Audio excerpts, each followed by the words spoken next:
नमस्कार विद्यार्थी मित्रांनो, महाराष्ट्र पोलीस भरती 2025-26च्या या व्हिडिओ सिरीजमध्ये आपले सर्वांचे स्वागत आहे। आज आपण पुणे लोहमार्ग पोलीस 15 मार्च 2026 रोजी झालेल्या पेपरचे पूर्णपणे स्पष्टीकरण आजच्या व्हिडिओमध्ये पाहणार आहोत। चला तर मग व्हिडिओला सुरुवात करू। व्हिडिओला सुरुवात करण्याआधी जर चॅनलवर नवीन असाल तर चॅनलला सबस्क्राईब करून घ्या, लाईक करा आणि तसेच आपल्या व्हिडिओला शेअर करायला विसरू नका।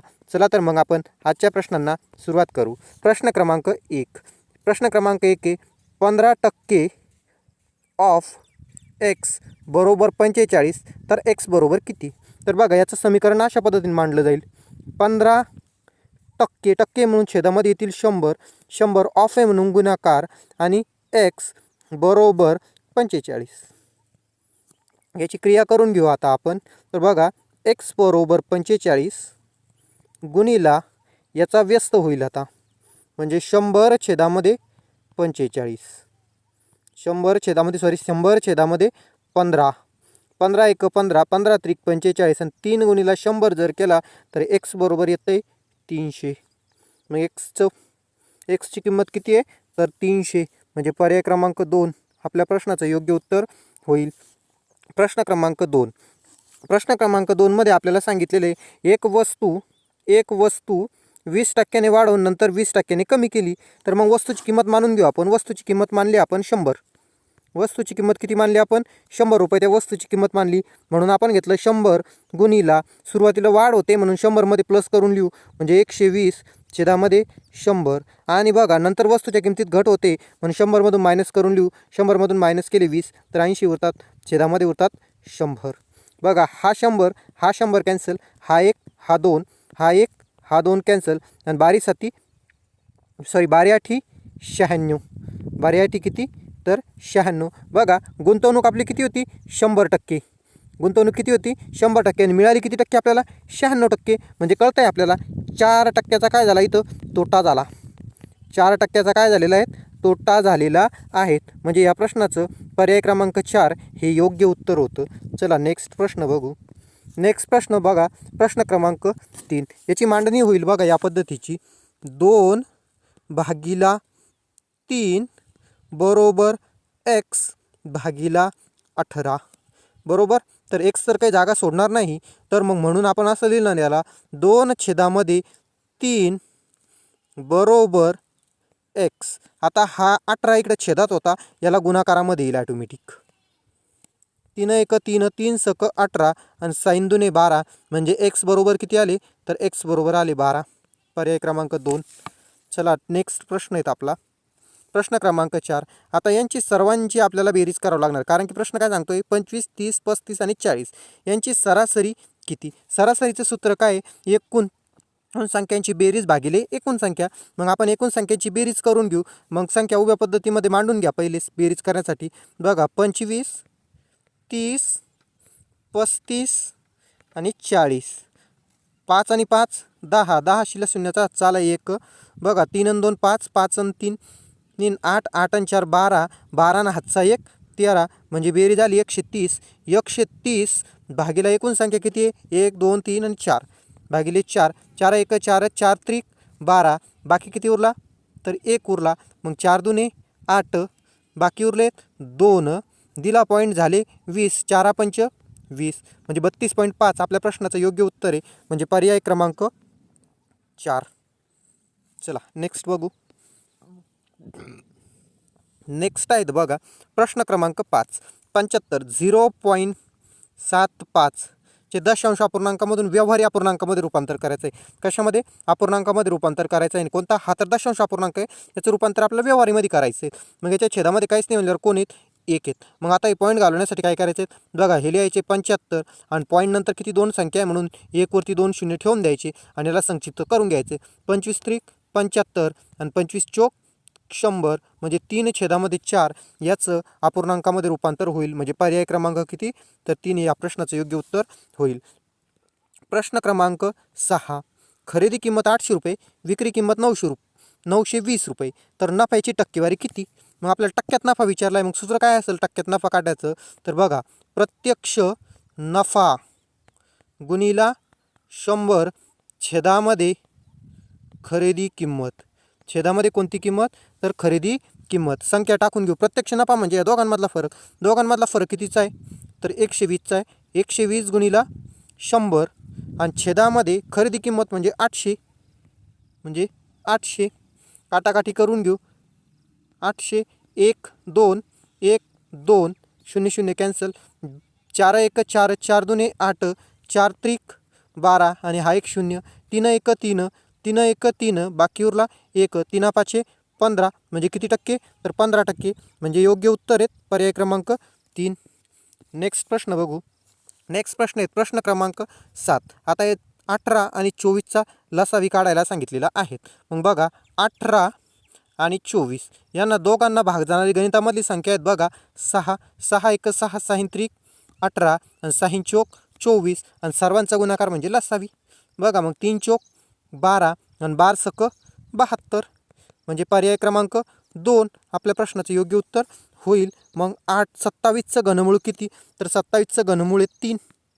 पर्याय क्रमांक 4 या प्रश्नाचं योग्य उत्तर होईल. नेक्स्ट प्रश्न.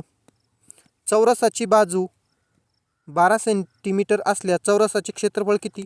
बाजूचा वर्ग करायचा आहे फक्त. मग बाजू किती आहे, बाजू आहे 12, तर मग 12चा वर्ग किती, 144 म्हणजे 144 चौरस सेंटीमीटर त्याचं काय असणार आहे, तर त्याचं क्षेत्रफळ असणार. म्हणजे पर्याय क्रमांक 2 या प्रश्नाचं योग्य उत्तर होईल. नेक्स्ट प्रश्न आहेत बघा. प्रश्न क्रमांक 10. 10,000 इथं लिहितोय वरती. 10,000 गुणिला टक्का किती आहे 10 म्हणून 100मध्ये प्लस करून लिहितो म्हणजे 110 आणि छेदामध्ये किती, तर 100 गुणिला 110 छेदामध्ये किती 100. काटाकाटी करून घेऊ. हा 100 आणि 1 2 हा 0 कॅन्सल. हा 100 वरचे 2 शून्य कॅन्सल म्हणून हे 2 शून्य कॅन्सल. मग 11 11 121 121 आणि हे 1 आणि हे 2 हे 2 शून्य जशाला तसे म्हणजे 12,100 आपलं योग्य उत्तर होईल. म्हणजे पर्याय क्रमांक 2 आपल्या प्रश्नाचं योग्य उत्तर होईल. नेक्स्ट प्रश्न. नेक्स्ट प्रश्न आहेत बघा आपला. प्रश्न क्रमांक 11. एका संख्येचे 3/4 बरोबर 60 असल्यास ती संख्या कोणती. मग एक संख्या म्हणून ती संख्या घेतली x. x गुणिला 3/4 बरोबर किती झाले, तर 60. मग x तर काही जागा सोडणार नाही म्हणून x जशाल तसा घ्यायचा. x बरोबर 60 आणि या 3/4चा व्यस्त करून घ्यायचा म्हणजेच गुणाकारामध्ये 4 छेदामध्ये 3 ठेवायचे. 3 1 3 3 दुने 6 आणि या दोघांची बेरीज गुणाकार केला तर 20 चोक 80 म्हणजे पर्याय क्रमांक 3 आपल्या प्रश्नाचं योग्य उत्तर होईल. प्रश्न क्रमांक 12. 3चा वर्ग 9 आणि 4चा वर्ग किती आहे, तर 16 आणि दोघांची सांगितली आपल्याला बेरीज, तर दोघांची बेरीज होते 25. चला नेक्स्ट प्रश्न. नेक्स्ट प्रश्न आहे प्रश्न क्रमांक 13. 10% सवलतीनंतर 10% सवलतीनंतर 450 झाली. किंमत 450 झाली तर मूळ किंमत किती. 10% सवलत दिली. 100%मधून किती टक्के सवलत दिली, 10% वजा करून टाकले तर म्हणजे त्या वस्तूची किंमत राहिली 90%च. आणि 90% बरोबर आपल्याला किती दिली आहे, तर 90% बरोबर आपल्याला दिली 450. आणि मग आपल्याला किती टक्के माहिती करायची, तर 100%. म्हणून क्वेश्चन मार्क. म्हणून 100 गुणिला 450 तिरकस गुणाकार करायचा आहे त्यांचा आणि छेदामध्ये असणारे 90. हे 9 1 हे 0 कॅन्सल, हा 0 कॅन्सल. 9 1 9 9 5 45 आणि या दोघांचा काय करून घ्यायचा आहे, गुणाकार करायचा आहे. म्हणजे 5 गुणिला 100 बरोबर किती होतात, तर 500 होतात. किती होतात, 500 होतात. म्हणजे या प्रश्नाचं उत्तर आहेत पर्याय क्रमांक 3 योग्य. त्याच्यानंतर प्रश्न क्रमांक 14. आयताची लांबी 15 सेंटीमीटर असल्यास 10 सेमी रुंदी 10 सेमी असल्यास परिमिती किती. परिमिती म्हणजे काय, तर सर्व बाजूंची बेरीज. हा बघा या पद्धतीचा हा आयात असणार आहे. ही असेल 10, ही असेल 10 इकडची पण बरोबर, आणि ही असेल 15 आणि ही असेल 15. सगळ्यांची बेरीज करायची आहेत. मग 15 अधिक 15 अधिक 10 अधिक 10 हे 15 15 30 10 40 आणि 10 50. मग परिमिती किती असेल, तर 50. चला नेक्स्ट प्रश्न घेऊ. बघा नेक्स्ट प्रश्न आहेत या टाईपवरती आपण प्रश्न पहिलेच बघितला आहे. मी फक्त मांडणी करून देतो, प्रश्न तुम्ही सोडून घ्या. बघा मांडणी काय होईल मग याची. 8,000 गुणिला 3 वर्षे आणि व्याजाचा दर 8% म्हणून 100मध्ये 8 प्लस करणार आता छेदात 100 गुणिला 108 छेदामध्ये 100 गुणिला 108 आणि छेदामध्ये किती 100. याला जर तुम्ही सॉल्व केलं तर तुमचं उत्तर येईल पर्याय क्रमांक 1. चला प्रश्न क्रमांक 16 बघून घेऊ आपण काय म्हणतोय. प्रश्न क्रमांक 16 आहेत. 144 दोन संख्यांचे गुणोत्तर 5-7 आहे, त्यांची बेरीज 144 आहे, तर मोठी संख्या किती. ही काय तर बेरीज दिलेली आहे 144 म्हणून गुणोत्तराची बेरीज करा. 7 आणि 5 किती होतो तर 12 होतो. आणि आपल्याला कोणती संख्या विचारली मोठी संख्या, मग मोठ्या संख्येचं गुणोत्तर काय असेल मोठंच असणार आहे म्हणून गुणिलेकारामध्ये घेतले 7. 12 1 12 12 12 144 आणि 12 7 किती 84 म्हणून मोठी संख्या किती इथं 84. चला नेक्स्ट प्रश्न बघू. नेक्स्ट प्रश्न आहे प्रश्न क्रमांक 17. ए एखादे काम 12 दिवसात व बी तेच काम 18 दिवसात करतो, दोघं मिळून ते काम किती दिवसात करतील. बघा आता आपल्याला दोघं मिळून काम काढायचं आहे किती दिवसात करतील म्हणून अंशामध्ये घ्यायचे 12 गुणिला 18 आणि छेदामध्ये घ्यायचं दोघांची बेरीज म्हणजे 12 + 18. 12 गुणिले 18 जशाला तसे लिहून घ्या आणि छेदामध्ये लिहा 12 + 18 म्हणजे 30. 3 1 3 3 चोक 12 पुन्हा बे दुने 4 बे पंच 10 आणि इकडं होतील 18 दुने 36. यांचा दोघांचा अंशाचा गुणाकार करून घेतला तर 36 आणि 36 भागिले 5 जर केलं 5 1 5 5 7 35 बाकी उरला 1 दिला पॉईंट झाले 10. 5 1 5 5 दुने 10 म्हणजे 7.2 म्हणजे पर्याय क्रमांक 2 आपल्या प्रश्नाचं योग्य उत्तर होईल. बघा आता इथं आपल्याला प्रश्न क्रमांक 18 दिला आहे. 0.008चे भिन्न रूप काय म्हणजे याचं अपूर्णांकात रूप काय असेल तर मग याला लिहायचे 0.008 छेदामध्ये काहीच नाही म्हणल्यावर एक असणारी बरोबर. मग हे पॉईंट काढण्यासाठी आपल्याला काय करणार आहे अंशामध्ये लिहायचे 8 आणि 1 वरती 1 2 आणि 3 1 2 3.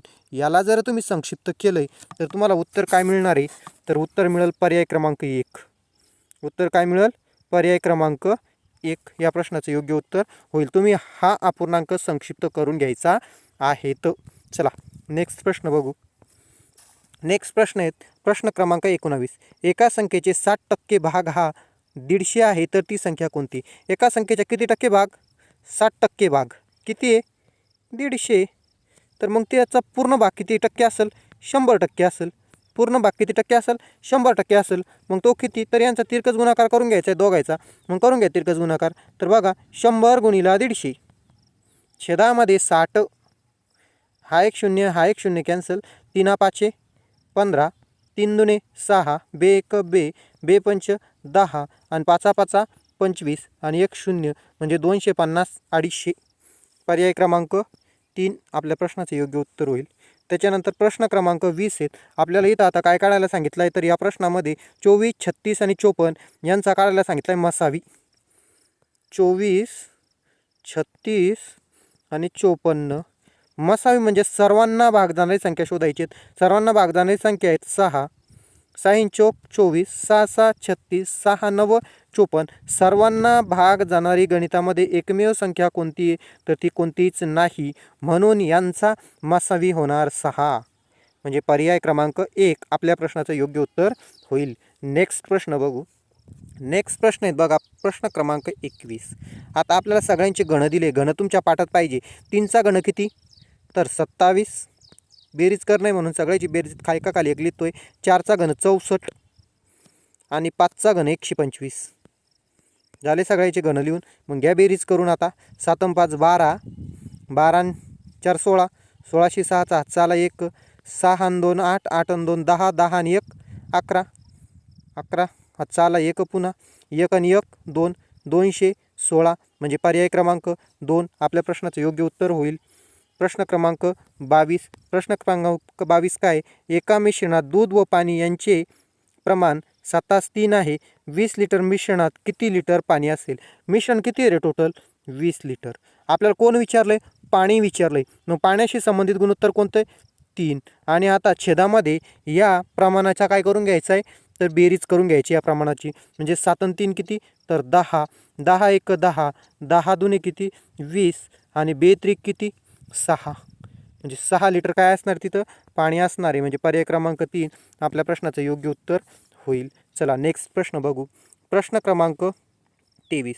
एका आयताचे क्षेत्रफळ 180 चौरस सेमी आहे व लांबी 15 सेमी आहे, तर रुंदी किती? आयताच्या क्षेत्रफळाचं सूत्र काय पहिले ते बघून घेऊ. बघा, आयताचे क्षेत्रफळ बरोबर लांबी गुणिले रुंदी. मग आयताचं क्षेत्रफळ किती दिलं आहे आपल्याला? 180 बरोबर लांबी दिली आहे 15 आणि रुंदी दिलेली नाही, म्हणून रुंदी घेतली आपण x. बघा, 180 भागिले 15 बरोबर x. 15 एक 15, बाकी उरला 3, 15 दुने 30, म्हणजे 12 सेंटीमीटर काय असणार त्याची तर लांबी असणार आहे. म्हणजे पर्याय क्रमांक 3 आपल्या प्रश्नाचं योग्य उत्तर होईल. चला नेक्स्ट प्रश्न बघू. नेक्स्ट प्रश्न आहेत बघा, प्रश्न क्रमांक 24. जर एचा वेग 50 किमी तास आणि बीचा वेग 40 किमी तास असेल तर 200 किमी अंतरासाठी दोघांच्या वेळातील फरक किती? एचा काढून घेऊ सर्वात पहिले. एला किती वेळ लागणार आहे तर ए बरोबर अंतर भागिला वेग. हा एक शून्य कॅन्सल. बे एक बे सॉरी 5 एक 5, 5 चोक 20. एला किती तास लागतील तर 4 तास. आणि दुसरा आहे आपला बी, तर मग बी 200 भागिला बीचा वेग आहे 40. हा एक शून्य कॅन्सल. 4 एक 4, 4 पंच 20, म्हणजे 5 तास. आणि दोघांमधील फरक जर काढला तर दोघांमधील फरक येतो 1 तासाचा.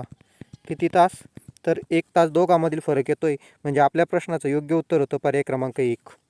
चला आजचा शेवटचा प्रश्न बघू आजच्या प्रश्नपत्रिकेमधला. आणि तो प्रश्न आहे बघा 0.2 गुणिला 0.02. जर यांचा गुणाकार करून घेतला तर गुणाकार येतोय 4. 1 2 3, 3 नंतर पॉईंट म्हणून 1 2 आणि 3. उत्तर येतं आहे आपलं 0.004. 0.00 काय येतं आहे उत्तर 4. या प्रश्नाचं योग्य उत्तर येतं आहे. व्हिडिओ आवडल्यास व्हिडिओला शेअर करा, लाईक करा आणि चॅनलला सबस्क्राईब करायला विसरू नका. धन्यवाद.